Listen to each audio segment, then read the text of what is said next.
waxaan faraynaa shacabka Soomaaliyeed inay ka foolajignaadaan waxyaabaha lagu sheegayo isku soo bax ee noocaas oo kala ay ujeedadu tahay qalqalgelinta caasimadan haddii qof dhintana adinka la idin haysta sabab aad leedihiin haddii qof muwaadin wax ku gaaraan gacan aaminay ku jirtaa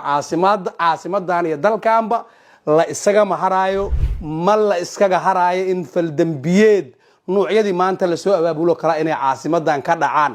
ka foolajignaada shacabku soo raacinina wiilasha yararkaana waxaan leenahay ka fooljignaa dad hogaamiyaal hore iyo siyaasiyiin oo ku howlanaa inay suurad xumeeyaan ammaanka caasimadda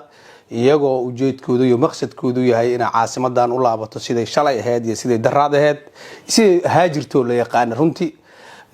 waa ayaan daro in dad Soomaaliyeed oo hogaamiyaal soo maray inay ku fakarayaan inay hooyooyin iyo shacab dhaxdood inay maaragtay ciidan maleeshiyada iyo wax la mid ah wax la halmaale inay maaragtay ay ku soo xareeyaan oo caasimadda dhaxdeeda maaragtay qalalaasay ka abuuraan iyo nabadgeliyo daro oo wax laga xumaado ayaan daro ah runtii sida la socotiin hameen ka sii horeeyay howlgalladii routiniska ahaa ee 4 sano ee la soo dhaafay howlgalladaas 4 sano la soo dhaafay hameen kastaba wax kamida 95 waaxood caasimadan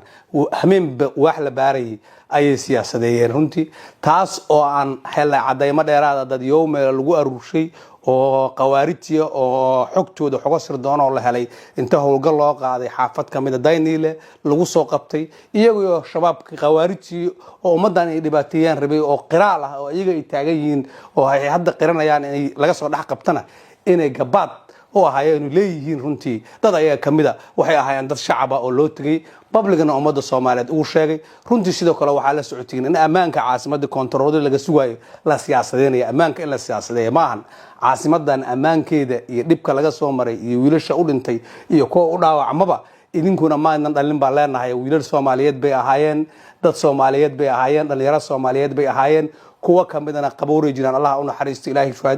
shahiid bi ayna Allah ka aqbalo kuwa kamidana iyadoo dhaawac oo haraadigoodi joogaan ee amniga ee dadkan ka shaqeynayaan in la suurad xumeeyo oo ciidanka ammaanka caasimadda sugaya maanta meeshay marayso la og yahay in la yiraahdo waa burcaday ahaayeen iyo maaragtay ammaan laguma qabtee lacaga looga aruushaa waa ayaan daro ما أقبلين حسن الشيخ ودده وكسعده وودقله وحنا قدان إن دكين وهالجنة إن أسكر إن عدونا الحي ومال كين قاطع ومولها الضوحي ودك مساكين تقرحنا يدنا وبيع حتى حبة العيش وحل قرية وشعب الصوماليين إن الدولة تتك حبة عيش هدي الدولة نمر قاسه حسن الشيخ وياهي وانا لوgu maxkamadeeyo waxa laaliyo waxa geysato dadkan dambiga ka gashan waa mid meel ku yaal annaga hadaa leeso daarood manihin annaga hawiyanahay deegaankeena joogna aniga maanta ninka gooflahayo mataa Cabdullaah goofkan laayahay dadka barakicisay oo dhulka ka dhacdaado nin Cali Gaafa maxkamada meel ku taal Cali Gaafa tahay ما أنت كدبنا قبيلة تهاي قرن ماهد حسن شيخ مدعوين مياه حسن شيخ مدعوين مياه وأنا على حسن شيخ أقبل واكو أقبل سيهنا هذيني مالين حقوقنا بنا كتاجنا كان أقبل منه كان أقبل